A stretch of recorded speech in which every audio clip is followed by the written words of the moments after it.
They don't want to design a product that you put your phone away with. They want to design a product that you stay on your phone and that you feel a compulsive need to be on your phone, because the control that allows you to exercise over your life and your perception, it's just so much, and they're not going to let that go if we don't force them to. That social media might be doing harm to kids is one of those problems that most of us are aware of. But a recent finding by privacy commissioners here in Canada put it in a pretty stark light.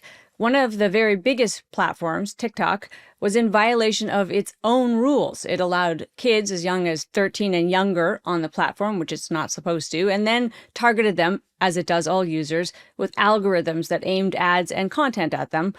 Algorithms that don't just follow users, but lead them. It was that dynamic that took one young woman down a dark path to an eating disorder, and it was her experience that turned her into an activist about these platforms. Ava Smithing is advocacy director of the Young People's Alliance. She's just released a new podcast called Left to Their Own Devices. It's about young people and social media. She's with us now. Ava, welcome. Hi. It's so good to be here. Thanks for having me. Well, thank you for doing this. I must say, I've only heard the first 2 episodes. The podcast is just launched, so I can't wait to hear the rest of it. I guess I want to start kind of rewind. You had a very personal experience with how your interaction with social media can take you down a bad path. Just for people who haven't yet heard the podcast, what happened to you as a young person?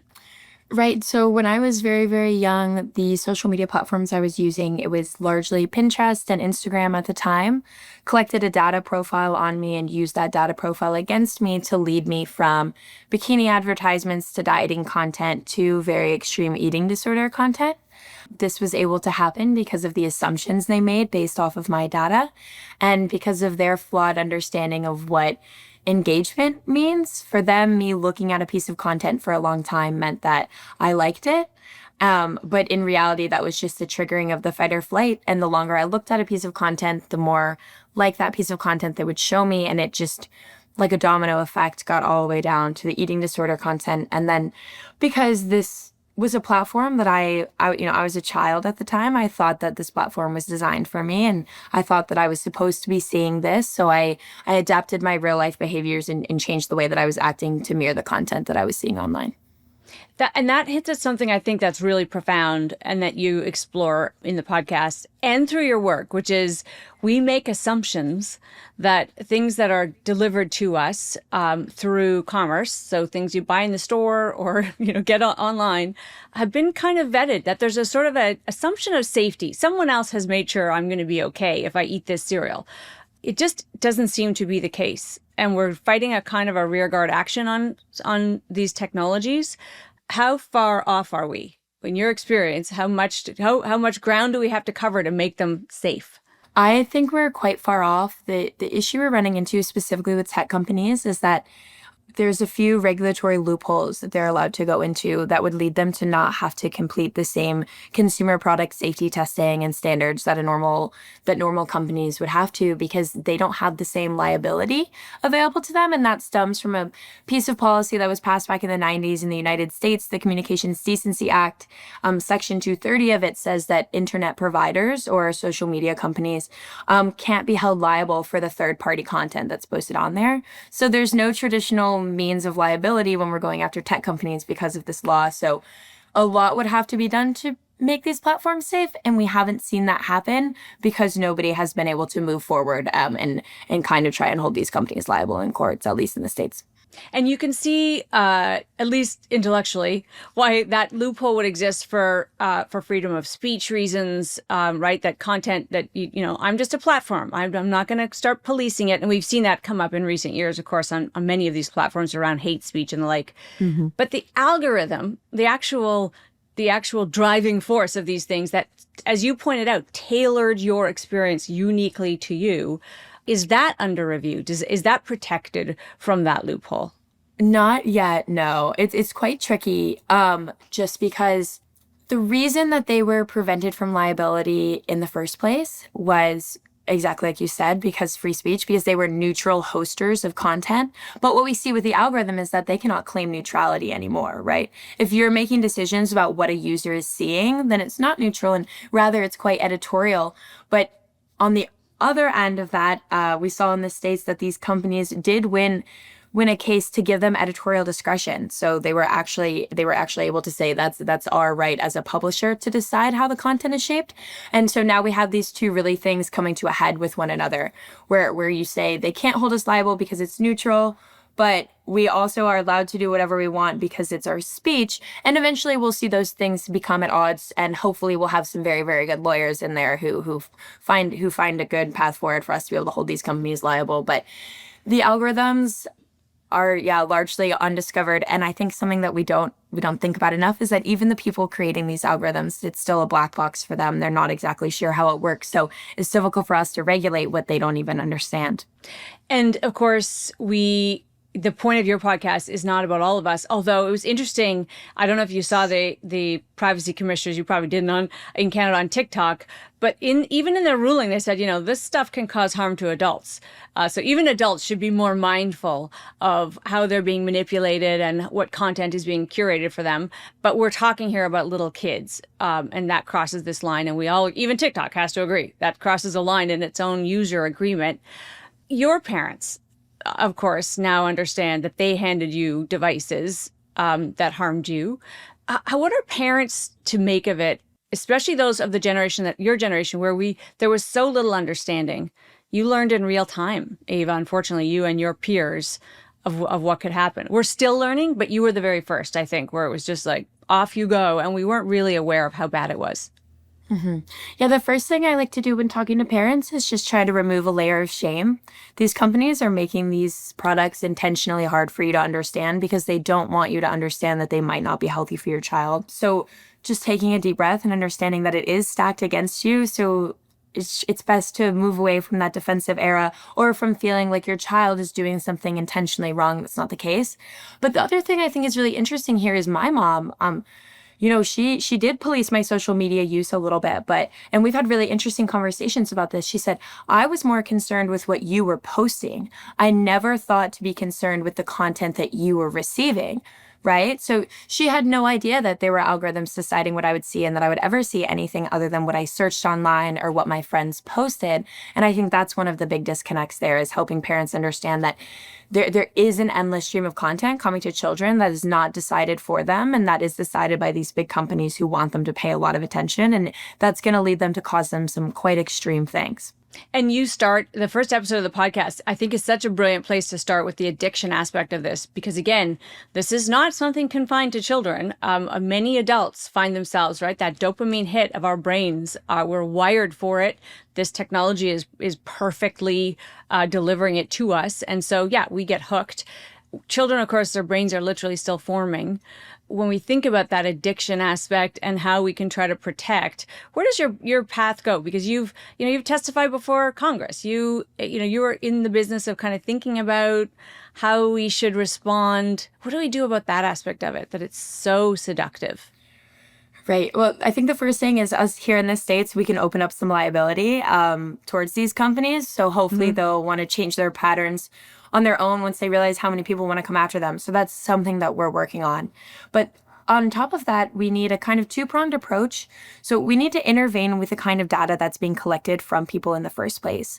These products wouldn't be able to be so addictive for you if the platforms didn't understand exactly what made you tick, or what was going to make you watch more, what was going to make you stop watching, right? And then downstream from that, we need design-based legislation to prevent, specifically for children, the kinds of design features which are leading to addiction, like ephemeral content, for example, which disappears after 24 hours. You want to go and you want to check Instagram all the time so you're not missing any stories. Or the endless scroll, the bottomless bowl, which I talk about in the podcast, which never ever has an end to it, is also very, very addicting. But if we can get in there and we can prevent these companies from collecting data in the first place, then their arsenal for what they can use against us won't be quite as insane, for lack of a better word. And that collecting the data, of course, is a big piece of it. I'm going to come back to that, opening them up to liability, because, of course, that is a hugely powerful tool. Um, Understanding more is, I guess, job number one. Many of these companies would say you're asking for information that's proprietary, that goes to, the very heart of our product, and it's our competitive advantage. What tools do we have to actually get the information we need to better understand how they're, as you said, even the designers, sometimes it's a black box in terms of how it plays out. But could we at least understand what they think they're doing? We can try really hard. Yeah. So there have been some amazing investigations. And like the investigation that you mentioned from the OPC was incredible. So allowing regulators to get in and probe these companies to find more information. There was a 42 state attorney general lawsuit against Meta and against TikTok here in the United States. And those state attorney generals were able to go in and get a lot of internal research from these companies that showed the really negative things that they were doing and the negative things that they knew they were doing. Another very, very important part of this is the whistleblowers. So the movement against harming kids online has largely been spurred by people who left Meta, people who left these platforms and blew the whistle on these companies.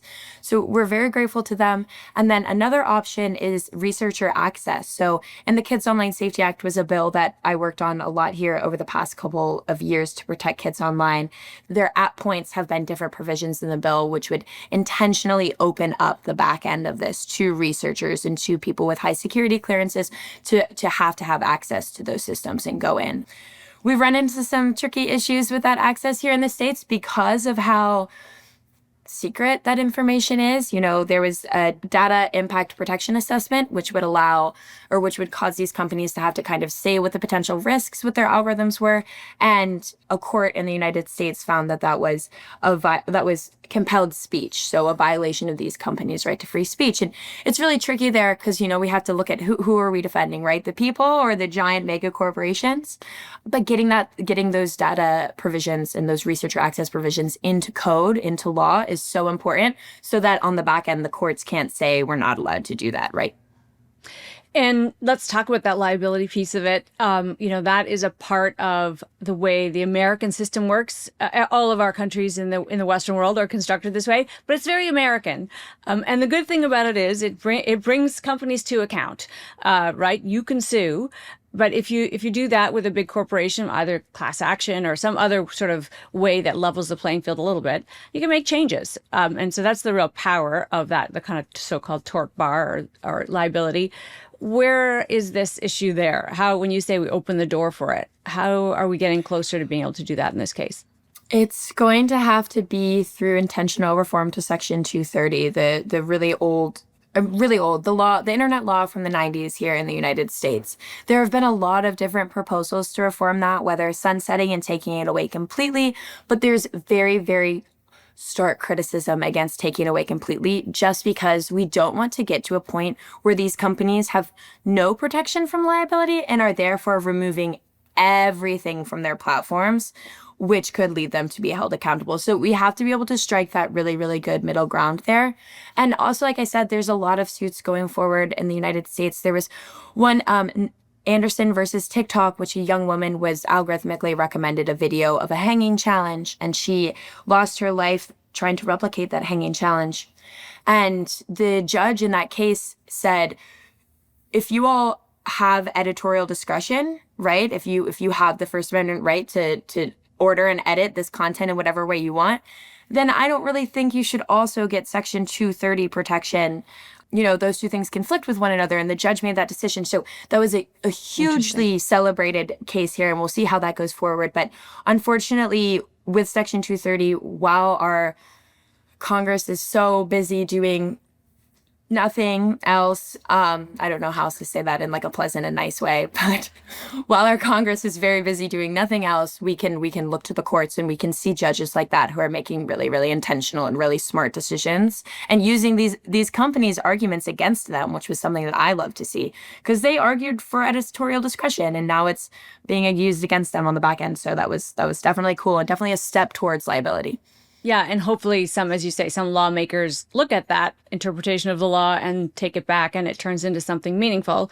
I tell you, one of the most poignant things I heard in one of these early episodes was You were there with a mother who had been to DC before, who had talked before about the harm that came to her child. And she said, the worst part is that she goes and every time she meets new parents, even though she's been shouting from the rooftops about this harm and trying to get the message out so that at least her child's death wasn't in vain, it is in vain because it's not public enough. People aren't aware enough. Where are we on that, Ava? Because that is, this is the fight you've been having, is if people know, it's at least the beginning of having some kind of more level field here. I think that we're really on the edge of a big tipping point for a big cultural reckoning with these technology platforms. You see parents all over the world really who are doing things like having landline pods where they only let their kids have landlines, or the phone-free schools movement is huge here. I know it's huge as well. In Canada, making sure that students have bell-to-bell phone-free schools, those kind of norms and pushing back against those kind of norms is the beginning of this larger conversation about platform liability. Another thing that I think we're really close to is like a Pew Research study came out a few weeks ago. 67% of Americans view Mark Zuckerberg disfavorably. How can all of us be so into a platform that a man who we so clearly do not like is running? So I think that these two things are going to meet each other, and we are in that cultural movement. And that's why that's why we wanted to do this podcast, is so we could wake young people up to it as well. Because if the conversation is run by parents, which meeting these survivor parents is, it's the best part of my job. Their stories are so strong, and their willingness to push forward keeps me pushing forward. But if the conversation is only rooted around parents, then we lose young people feeling like they have agency. So what we really want to see right now to make sure we're meeting this moment is giving young people agency and the tools necessary to make decisions about their own online experiences, right? Like, I had a friend who listened to the first 2 episodes of the podcast and deleted her TikTok and her Instagram. And that was such an honor for me, but also so telling of this larger moment where people are ready to get rid of these apps. They're ready for a change. They just didn't, it hasn't been the norm. They didn't, these feelings that they were having about potentially getting offline, they need to be validated by an external source. And that's why we're so grateful that we can try to be that external source through the podcast. For sure. And knowledge is obviously power, to be cliched, but something else you allude to, and I think it speaks very highly of the podcast that you go there, which is it's not all bad. And in fact, people are on these platforms for good reasons, for reasons of connectedness, for reasons of information. And you do tell the story of somebody who sort of figures out their own chronic illness because of a social media platform. Just share that as a kind of a reminder that, we're not just like lemmings going off a cliff. There are things that are decent about these things that there's a reason why we're drawn to them. I think it's so important. Yeah, most young people think that social media makes them more connected and more inspired and more creative. And what we saw is this young woman, Kira's story, who I shared on the podcast, in the same way that the TikTok algorithm picked up on what I was paying more attention to and ended up showing me eating disorder content, the TikTok algorithm zoned in on what they were paying attention to. And what they were paying attention to was videos about a day in a life with an illness or a day in a life with like these symptoms. And eventually the TikTok algorithm cycled through enough of those videos to show Kira a video of somebody with Ehlers-Danlos syndrome, which is an incredibly rare connective tissue disorder that they would have never been diagnosed with if it were not for this TikTok video. Like in the podcast, there's a quite crazy line where Kira says, the doctors told me we don't typically look into Ehlers-Danlos syndrome until somebody in your family drops dead from it. And that's the path that Kira was going down. So if it weren't for TikTok, who knows what would have happened? And that nuance is so important also when trying to court young people and get them thinking about this. Because if I'm just standing on the roof saying, this is the worst thing in the world, they're going to shut me out immediately. They do see their friends. They do see fashion. They do see more information about the world than any generation has ever been exposed to before. And there is a positive side of that. But what I'm trying to help people understand is that the intentional choices made by these platforms is what causes the bad. It is possible to have the good without the bad, right? We just need to relook at how much money we're expecting companies to make. No companies have ever made that much money before. You don't have to make that much money. It's crazy. I totally get the incentives for these companies, but if people could realize we could have good products without bad products, if only they didn't want to make so much money, it would be in a much different place. Absolutely. And of course, some of this leads me, and I don't know whether it leads you here either, but I sort of think, why do we need that content at all? And I'm a believer in free speech, and I'm a believer in the exchange of ideas. But a methodology lesson or on suicide, I don't really know why that content needs to exist. Why we can't actually have some? Why can't the algorithm say nope and just slam it down? And is there any kind of opening for that where it would have to be extreme, obviously, but in its most extreme form, where would lawmakers ever agree that, yeah, we can just say not welcome? Well, I think you in Canada are quite lucky because there is definitely much more room for that to protect your citizens, keep your citizens safe than there is in the United States because we have quite literal interpretations and very, very, very high scrutiny for what speech is and what speech is protected. And the Online Harms Act, which was tabled in Canada, did, yes, outline groups of what kinds of content just could not be hosted on those platforms. And it's the most dangerous and the most malicious kind of content. And we do believe that where it is possible, that kind of legislation should be pushed forward. And I mean, it's interesting because obviously you may know the Online Harms Act also has its share of critics for these reasons, right? That you know who's policing it and who's deciding, and because sometimes we do push the boundaries and the norms and change our views of things, but these algorithms, is the technology advanced enough to do this work for us? In other words, could it not actually begin to figure out what is too extreme, even down to the individual? I mean, Ava, they know us so well. Why couldn't they say another girl might be able to see this video and be fine, but right now Ava's too fragile in this one area and we're not going to show it? Why can't we actually build into the algorithm that knowledge? Yeah, well, they'd rather build into the algorithm the opposite knowledge. There was really interesting testimony from a whistleblower in the United States a couple weeks ago, Sarah Wynne Williams from Facebook, who basically said Facebook could target you with negative content after you've deleted a selfie if you were a teenage girl because they knew that you were feeling particularly bad. I like to think about the amount of money and research and development that went into designing that feature set and that went into because they could then turn around to advertisers and say, look at this crazy tool we have. Like you're gonna love this. And the advertisers, who I think are oftentimes in these conversations just as guilty, if not more, for upholding these systems and continuing to pay these companies money to be able to target us. But I think if only they had invested that much money and R&D into an algorithm that was going to detect this harmful content and turn it away from young people, right? So it's all about what their priorities are and what they're deciding to invest money into. Yeah, my glib line recently is that $250 million a year engineer that you've just hired to work on your LLMs. I'm sure that they are smart enough, if they are worth that much money, to kind of figure out how to use these algorithms for better moderation, how to use these algorithms to deliver people with safe and happy content. That's not the game that they're in, because safe and happy content, you look at it for 5 minutes and then you feel really good and you put your phone down and you walk away. And that's not the product that they want to design. They don't want to design a product that you put your phone away with. They want to design a product that you stay on your phone and that you feel a compulsive need to be on your phone, because the control that allows you to exercise over your life and your perception, it's just so much, and they're not going to let that go if we don't force them to. So let's talk about the LLMs.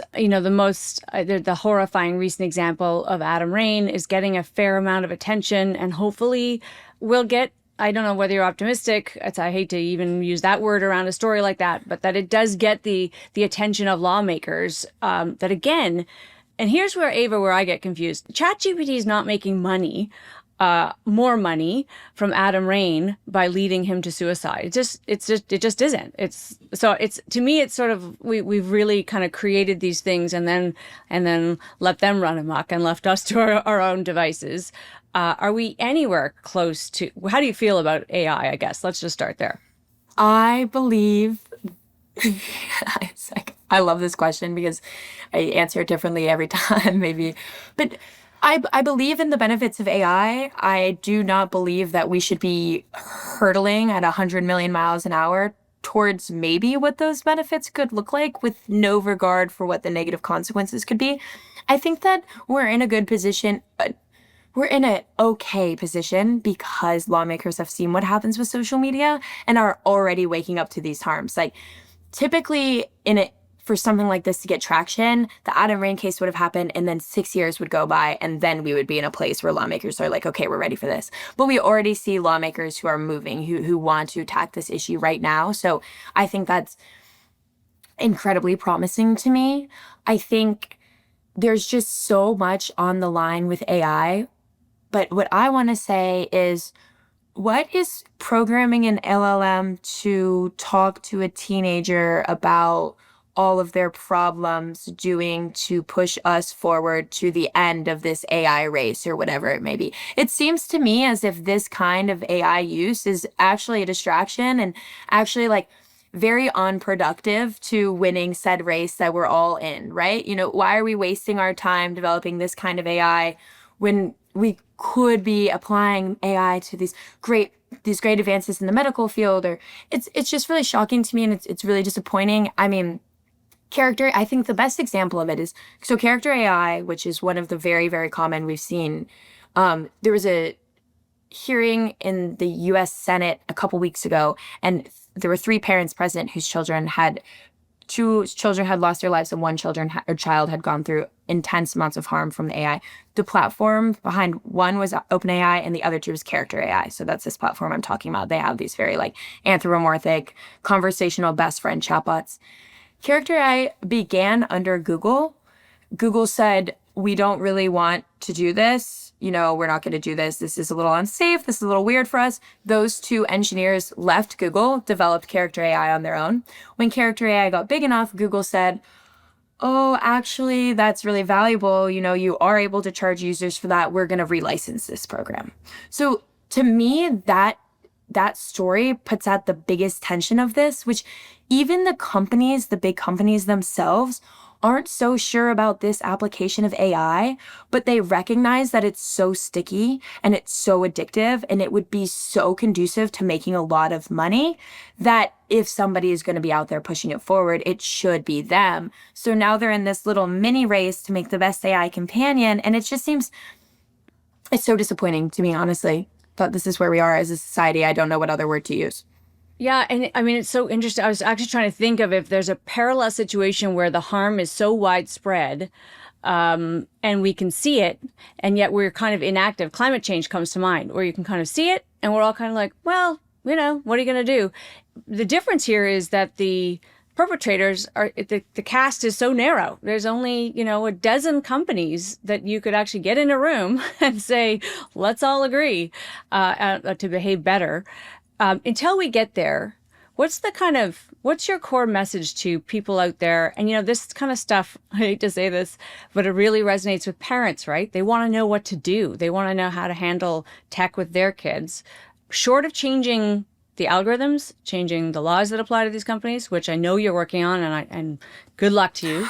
I'm trying so hard. But what do you tell people today when they hear this and they're scared? I say I'm sorry.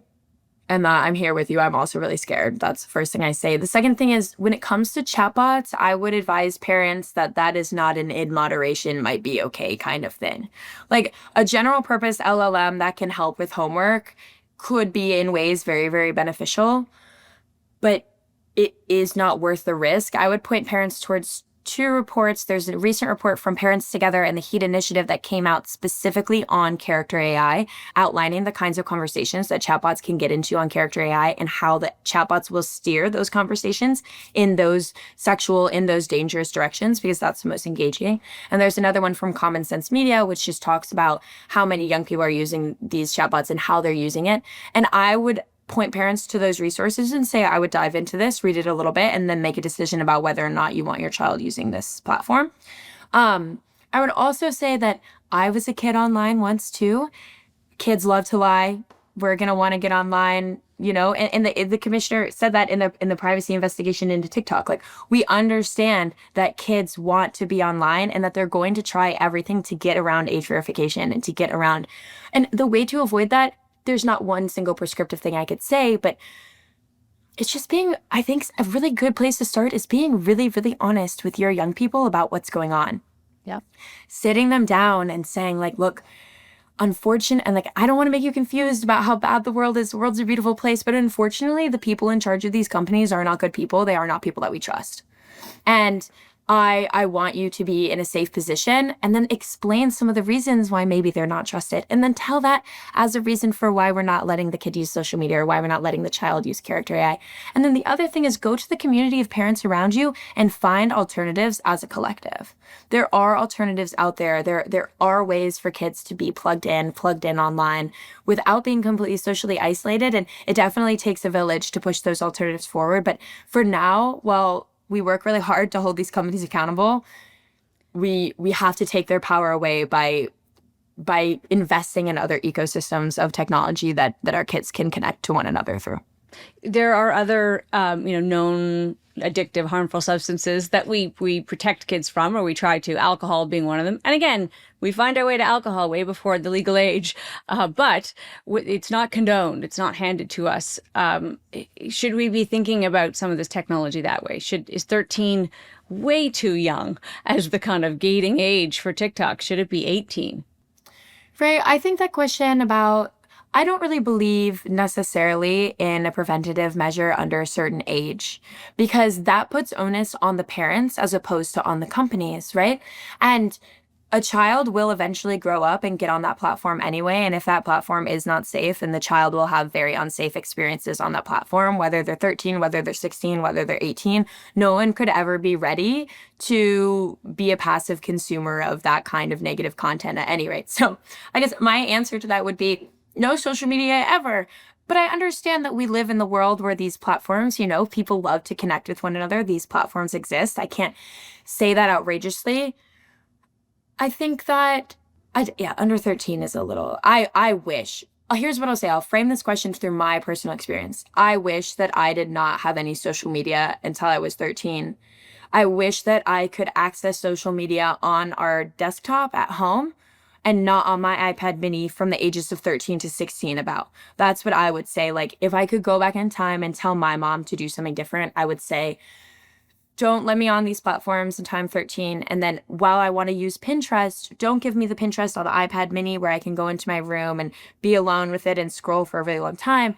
Let me use Pinterest on the desktop, right? Let me use these on the desktop in a public area in our home where there can be other people watching over, there can be other people seeing what I'm doing, but also where I have that feeling of accountability of like, oh, maybe I shouldn't like scroll on this content because my brothers could walk through. So I think, and I'm by no means an expert on child development, but I think that seems appropriate, and that's what I would have liked and wanted. We've talked a lot. I mean, that empowerment is, I think, such a powerful part of what you're doing, right? Knowledge and arming young people with the knowledge of the harm, I think, is a huge part. Before I let you go, I do want to ask you, if you think about the various actors that have agency in this, if you could start somewhere. I mean, I think about those, you mentioned like the engineers designing this stuff. Should they actually be more resistant to it? Maybe that's too much to ask. The companies themselves. It would be great if the CEOs said, let's not create a product that's hurting people. That would be great. What about the advertisers? Should they actually be playing a role here and saying, we don't actually want to benefit from something harmful? Where if you could pick, I know it's probably all of the above, but if you could pick a category of folks that could make a difference, where do you think we should be starting? Advertisers have organized boycotts before, and they have been successful in some means for doing this. I think that's a huge, huge place that we could start. I think schools play a very, very big role. I've seen some really interesting national PTA and Meta partnerships in the United States, and I'm thinking, schools are the people in this world who probably have the best interests of our students at mind, and we shouldn't be as schools, we shouldn't be empowering these companies who clearly do not care nor love the children that are growing up in America enough to protect them. We shouldn't be letting them into the educational setting. I think that's a great way to hold people accountable. I also think another group of people we need to look to is the influencers and the celebrities and the culture movers of the world, right? It's these famous people that have almost now parasocial relationships with their fans online. I think that those people could play a very, very big role in kind of saying, hey, look, guys, I'm not feeling really good today. I don't really want to be on Instagram for a week. And showing the example of setting that mental health boundary could be so huge. And even going further than that and saying and leaving these big platforms completely. There are enough alternatives out there now, right? That celebrities can have followings on different platforms. And I think we would be really, really pleasantly surprised with what could come from celebrities taking a little bit of personal accountability and giving up a little bit of maybe revenue from pushing a particular product to somebody on Instagram. Like, okay, just say no to this one check one time and try to do it somewhere else for a little bit. You'll be able to build your audience back up again, but really, you're in control of the culture. You got to look at yourself long and hard in the mirror and say, like, am I like putting messaging? Am I using platforms into the world that I believe in and that I think align with my music and my art? The answer to that, odds are likely no, you're not. So that's a good critical thinking. I know there was a couple. You only asked me for one, but those were the three I would put out there, if not policymakers, for not. All good. And keep holding policymakers to account while you're at it, Ava. Appreciate your time. Thank you so much for this. Yes, thank you so much. It was great. We've been speaking with Ava Smithing, host of the new podcast, Left to Their Own Devices. Before you go, here are three things we think are worth watching. The U.S. government shut down this week after lawmakers there failed to come to a deal on funding. Many government employees will be furloughed. That's a fancy way of saying they're not going to be paid, but others are bracing for a wave of firings. Disruptions in service could hit everything from travel to healthcare delivery. Shutdown or not, the president was still busy issuing a new executive order on tariffs this week. Canadian lumber, long beleaguered, is now going to see 10% tariffs, but so will finished goods like cabinetry and upholstered furniture, up to 25% starting October 14th, then rising again in January. The tariffs were set under Section 232. Courts in America have said that's illegal, but the U.S. Supreme Court has yet to weigh in. Speaking of weigh, Canadian dairy is apparently still in the crosshairs. There are reports emerging that Ottawa might allow some American dairy to be sold in Canada. Given that our supply management system has been in the sights of American negotiators, this is not surprising. But cue the chorus of protests from Quebec, where the largest dairy producers in Canada reside. That's WONK for this week. I'm Amanda Lang. Thanks for being with us.